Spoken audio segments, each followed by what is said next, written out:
ಸಂಗಾತಿಯ ಲೈಂಗಿಕ ಆಸೆ ತೀರಿಸಲು ಆಗುತ್ತಿಲ್ಲವೇ? ಹೆಂಡತಿಯಾಗಲಿ ಗೆಳತಿಯಾಗಲಿ ಸಂಪೂರ್ಣ ಲೈಂಗಿಕ ಬಯಕೆಯನ್ನು ಹೊಂದದಿದ್ದರೆ ಆಕೆ ತನ್ನ ಪತಿ ಗಂಡಸನ್ನು ಕೀಳರಿಮೆಯಿಂದ ಕಾಣುತ್ತಾಳೆ.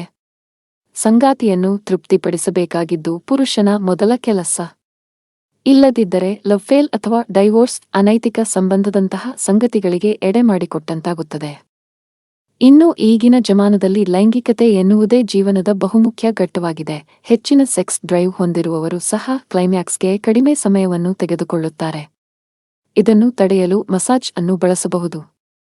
ಕೈಗೆ ಎಣ್ಣೆ ಹಚ್ಚಿ ಮಸಾಜ್ ಅಲ್ಲ, ದೇಹದ ಮಸಾಜ್. ಲೈಂಗಿಕ ಆನಂದಕ್ಕೆ ಸಂಬಂಧಿಸಿದಂತೆ ಯಾವುದೇ ನಿಯಮಗಳಿಲ್ಲ. ಅನೇಕ ದಂಪತಿಗಳು ವಿಭಿನ್ನ ಆಯಾಮಗಳ ಮೂಲಕ ಹೋಗುತ್ತಾರೆ.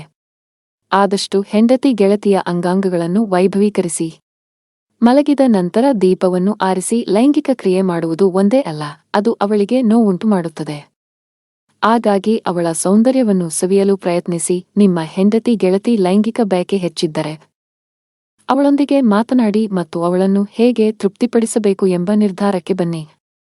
ಬಹುಶಃ ನೀವು ಇಲ್ಲದಿದ್ದಾಗ ಹಸ್ತಮೈಥುನ ಮಾಡುವುದು ಅವಳಿಗೆ ಸಂತೋಷವನ್ನು ನೀಡುತ್ತದೆ. ಅವಳು ಲೈಂಗಿಕ ಆಟಿಕೆಗಳೊಂದಿಗೆ ಹಸ್ತಮೈಥುನ ಮಾಡಿಕೊಂಡರೆ ಅಥವಾ ತೃಪ್ತರಾಗಿದ್ದರೆ ನಿಮ್ಮ ಮೇಲಿನ ಹೊರೆ ಸ್ವಲ್ಪ ಕಡಿಮೆಯಾಗುವುದಿಲ್ಲವೇ? ಅವಳು ಬಯಸಿದರೆ ಹಸ್ತಮೈಥುನ ಮಾಡುವಾಗ ಜೊತೆಗೆ ಇರಿ. ಅದು ಒಂದು ರೀತಿ ಅವಳಿಗೆ ಸಂತೃಪ್ತಿದಾಯಕವಾಗುತ್ತದೆ. ಕೆಲವೊಮ್ಮೆ ನಿಮ್ಮ ಸೋಮಾರಿತನ ಮತ್ತು ಫಿಟ್ನೆಸ್ ಕೊರತೆ ಕೂಡ ಕೆಟ್ಟ ದಾಂಪತ್ಯ ಕಾರಣವಾಗುತ್ತದೆ. ನಿಮ್ಮ ಸಂಗಾತಿಯು ಹೆಚ್ಚಿನ ಸೆಕ್ಸ್ ಡ್ರೈವ್ ಹೊಂದಿದ್ದರೆ ಚೆನ್ನಾಗಿ ವ್ಯಾಯಾಮ ಮಾಡಿ. ಇದರಿಂದ ನೀವು ಬೇಗನೆ ಆಯಾಸಗೊಳ್ಳುವುದಿಲ್ಲ.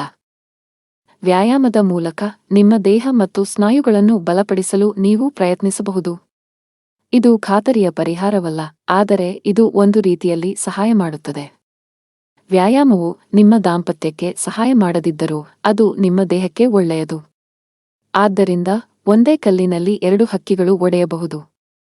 ದಂಪತಿಯ ಲೈಂಗಿಕ ಭಾವನೆಗಳು ಒಂದೇ ತರನಾಗಿರುವುದು ಬಹಳ ಅಪರೂಪ. ಏಕೆಂದರೆ ಹೆಚ್ಚಾಗಿ ಮಹಿಳೆಯರು ಲೈಂಗಿಕ ಪ್ರೇರಿತರಾಗಿರುತ್ತಾರೆ. ಇಲ್ಲಿ ನೆನಪಿಡಬೇಕಾದ ವಿಷಯವೆಂದರೆ ಪುರುಷರು ಇದನ್ನು ತಪ್ಪಾಗಿ ಅರ್ಥೈಸಿಕೊಳ್ಳಬಾರದು. ನಕಾರಾತ್ಮಕ ಆಲೋಚನೆಗಳ ಬದಲಿಗೆ ಅವಳನ್ನು ಸಂತೈಸಲು ಮುಂದಾಗಬೇಕು.